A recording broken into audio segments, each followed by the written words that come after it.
তৃণমূল ছাড়ছেন হুমায়ুন কবির। 26-এ ভোটের আগেই নতুন দল করছেন বিধায়ক। মমতার হাত ছাড়ছেন হুমায়ুন কবির। দেখুন এক্সক্লুসিভ রিপোর্ট। আমাদের মূল্যহীন করে রেখেছে। আমি আমার সম্মান রক্ষা করার জন্য আমি দল ছাড়ি। মমতা বন্দ্যোপাধ্যায়ের ওপর ক্ষোভ, রাগ বা অভিমানেই দল ছাড়, তাছাড়া কি?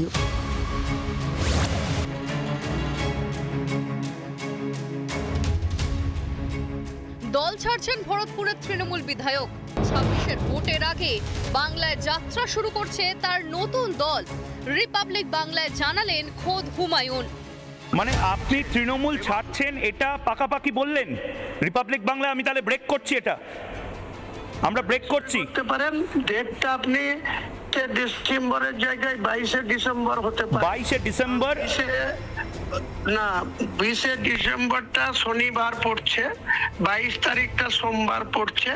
আমি 20 আর 22 দুটোই রাখছি।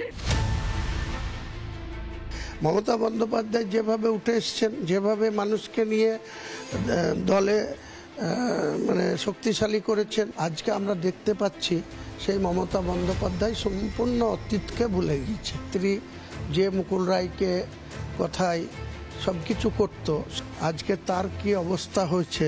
তৃণমূল নেত্রী কোনোদিন তার কোনো খোঁজও রাখেন না।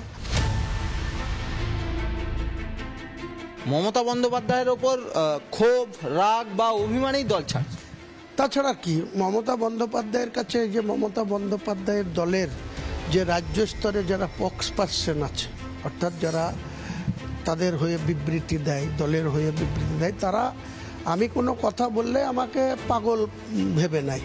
তৃণমূলের সঙ্গে দূরত্ব তৈরি হয়েছিল আগেই, এবার নতুন দলের ঘোষণা হুমায়ুন কবিরের।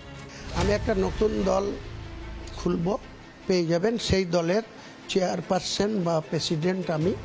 আমার কেউ জেনারেল সেক্রেটারি আছে, কেউ সেক্রেটারি আছে, কেউ ট্রেজারার আছে। পূর্ণাঙ্গ কমিটি যেদিন আমি ওপেনিং করব সেদিনই জনসমক্ষে আনব।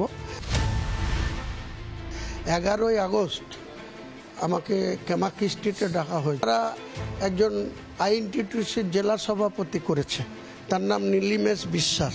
সেদিন তিনি ওই 11 তারিখে সেই সভায় ছিলেন। তিনি বহরমপুর শহরে তুলাবাজি করছেন, তো ঋতব্রত বন্দ্যোপাধ্যায়ের নামে টাকা তুলছে আর ডোর গলায় বলছে যে ঋতব্রত বন্দ্যোপাধ্যায়কে আমাকে মান্থলি দিতে হয়, টাকা পাঠাতে হয়, তার সে আমাকে জাত তুলে গাল দিচ্ছে। 26-এর আগে এসেছিল আইএসএফ, এবার আসছে নতুন দল। মাথায় সংখ্যালঘু হুমায়ুন কবির, যিনি সংখ্যালঘুদের নিয়েই রাজনীতির পক্ষে সওয়াল করেন। এবার তৃণমূলের সংখ্যালঘু ভোট অটুট থাকবে তো? রিপাবলিক বাংলা। নানা ধরনের কন্টেন্ট দেখার জন্য লাইক করুন, শেয়ার করুন আমাদের ফেসবুক পেজ, সাবস্ক্রাইব করুন আমাদের ইউটিউব চ্যানেল। পাশাপাশি অন্যান্য ব্রেকিং নিউজের জন্য অবশ্যই চোখ রাখুন রিপাবলিক বাংলায়।